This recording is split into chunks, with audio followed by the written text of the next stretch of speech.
Itu sejak dulu sudah ada. Sudah ada. Sejak zamannya abad ke-8 Imam Fakhruddin Ar-Razi sudah menyatakan bahwasanya Sayyid Ahmad tidak memiliki orang yang bernama anak yang bernama Abdullah. Sehingga pada waktu abad ke-13 Syarif Abdul Rafiq, penguasa Hijaz ketika itu dari Syarif Al-Hasani, itu melarang kaum Ba'alwi memakai nama Sayyid dan Syarif. Kenapa melarang? Karena beliau raja. Itu berarti kan sebelumnya sudah ada kajian, berarti kan sudah ada polemik, dan itu karena itu sudah ada ketetapan. Satu. Nomor selanjutnya yang terbaru di antara adalah salah satu naqib daripada Nakobatul Ashraf yang ada di Mesir. Itu salah seorang syarif yaitu Al-Hasan. Itu juga mengatakan ada ibtalun nasab li ali Ba'alwi, membatalkan nasab bagi keluarganya Ba'alwi dengan catatan-catatan secara ilmiah. Itu seorang naqib, beliau seorang nasabah dari Nakobatul Ashraf yang ada di Mesir. Bahwa itu nasabnya Ba'alwi, kesimpulannya nasabnya Ba'alwi dari beberapa faktor-faktor yang sudah saya jelaskan, katanya nasabnya Ba'alwi itu adalah batilun ghairu sahihin, sudah batil ghairu sahih lagi. Berarti artinya apa? Kalaupun ada perdebatan, itu karena apa? Menurut mereka para nasabah yang ada di internasional khususnya Nakobatul Ashraf, semua baik ada di Irak ataupun ada di Irak atau ada di Mesir, itu mengatakan bahwasanya adanya nasab nyambung Ba'alwi adalah klaim sepihak dari Ba'alwinya atau dari ulama-ulama yang ada hubungan emosional dengan Ba'alwi, ya seperti yang dikemukakan oleh Kiai Imaduddin. Memang itu ada benarnya, karena yang berpendapat begitu bukan Kiai Imad aja, dari dulu udah ada. Saya juga waktu kecil sudah ada beberapa mbah saya dan dikasih tahu sama abah saya bahwasanya Ba'alwi itu memang terputusnya di Abdullah dan Ubaidillah. Saya saja waktu muda udah tahu seperti itu. Dari sebelum viral masalah ini belum ada, saya udah tahu bahwa itu sudah ada masalah. Jadi artinya ya Anda nggak usah debat dengan Keemat, debat dengan semuanya, termasuk dengan Syarif Abdul Rafiq, Nakobatul Ashraf yang ada di Mesir, yang ada di Irak, dan yang lainnya, Imam Fakhruddin Ar-Razi. Itu jadi artinya ini masalah ilmiah, dan menurut saya nggak jadi masalah mau nyambung atau tidak. Yang penting artinya ketika ilmiah itu dikemukakan, itu Anda jangan bicara bahwa oh itu berarti kurang ajar sama ulama ini. Bukan. Namanya Aba Lutfi, namanya Habib Ali Kuitang, apalagi ya, kemudian Habib Abdullah bin Ali Al-Haddad Sahibul Ratib, kemudian seumpama para Habib Umar bin Hafiz, ya, itu mereka adalah ulama-ulama besar. Itu mereka adalah waliullah, ulama besar, banyak muridnya, sahibul karamah wal barakah. Tidak berkurang karamahnya walaupun semua nasabnya nggak nyambung juga. Walaupun menurut kajian ilmiah nasabnya nggak nyambung, itu tidak berkurang. Mereka tetap orang mulia, orang alim yang kita patut meminta barokahnya, meminta karamahnya, meminta fuyudatul ilahiyah, yaitu anugerah-anugerah dari Allah Subhanahu wa taala. Karena kaum Ba'alwi ini kalau seumpama dari segi nasab itu tidak nyambung, itu menurut saya nggak usah jadi masalah. Karena kemuliaan kaum Ba'alwi itu bukan terletak pada itu saja. Kaum Ba'alwi itu saya lihat sejarahnya itu ternyata banyak minal mutasawwifin, banyak kaum sufi. Maka rotib pun banyak tuh, rotibul hatab, rotibul atas, rotibul sakrat, itu semua dari kaum Ba'alwi semua. Dan banyak jadi orang alim, dan banyak aulia, wali-wali. Habib Soleh Tanggul jadi waliullah, Habib Husain kalau terus jadi wali, banyak waliullah itu. Jadi artinya tidak akan berkurang lah. Nah itu, maka dari itu kita tetap menghormati Ba'alwi, ulama-ulama yang alim. Nah tapi kalau ada oknum Ba'alwi yang kadang-kadang berbuat tanpa tidak ada sopan santunnya, tidak ada akhlaknya, baru itu kita harus dihentikan. Kalau nggak dihentikan ini bahaya. Awas, Anda jangan macam-macam di sini, karena Anda kisahnya betul. Kenapa? Karena dari Ba'alwi itu bukan yang jadi masalah di Indonesia, dan bukan ya, khususnya di Indonesia itu adalah bukan masalah nasab saja, sejarah kedatangannya pun sudah bermasalah. Bagaimana Habib Utsman bin Yahya Mufti Betawi ya yang digaji oleh Belanda, kemudian beberapa fatwanya banyak bertentangan dengan ulama-ulama yang sudah ada, bahkan melemahkan. Padahal beliau datangnya tahun abad ke-18, ya kan? Beliau datangnya barusan dipanggil oleh Belanda, sementara ulama-ulama yang keturunan Wali Songo sudah ada, ya kan?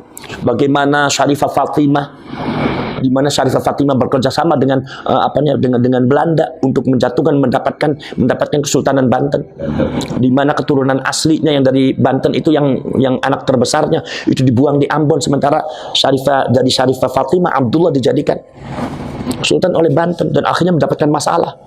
Akhirnya malah Belandanya akhirnya menghukum Syarifah Fatimah dengan Syarif Abdullah. Karena apa? Karena kalau di mata Belanda karena sudah tidak bisa bermanfaat lah, makanya harus dihukum. Sebetulnya kalau semua masih punya kekuatan yang akan digunakan. Bagaimana Habib Abdurrahman Al-Masyhur Az-Zahir yang ceritanya kontroversial di Aceh, di mana mengkhianati perjuangannya orang Aceh, bekerjasama dengan dengan beberapa oknum dari India.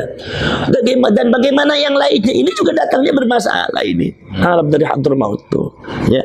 Nah ini. Maka dari itu ini bermasalah. Udah datangnya bermasalah. Mereka dijadikan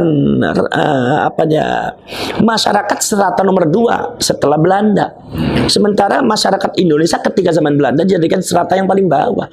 Jadi Anda jangan sampai di bawah sampai sekarang. Sekarang udah merdeka.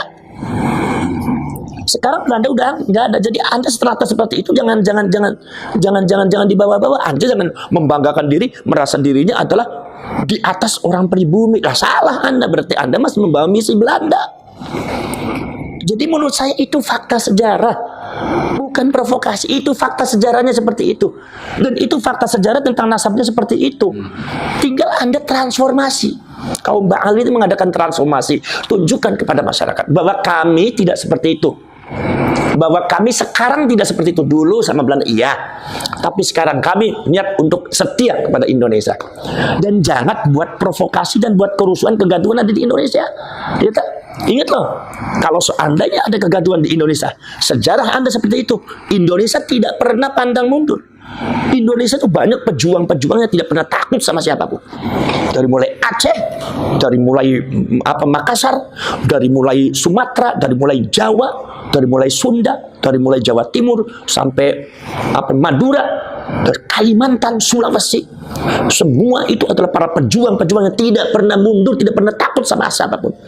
Darah, tetes darah, mati di depan mata, nyawa pun siap digadaikan. Itu nggak jadi masalah, itu demi untuk Indonesia. Jadi kami tidak pernah takut sama siapapun.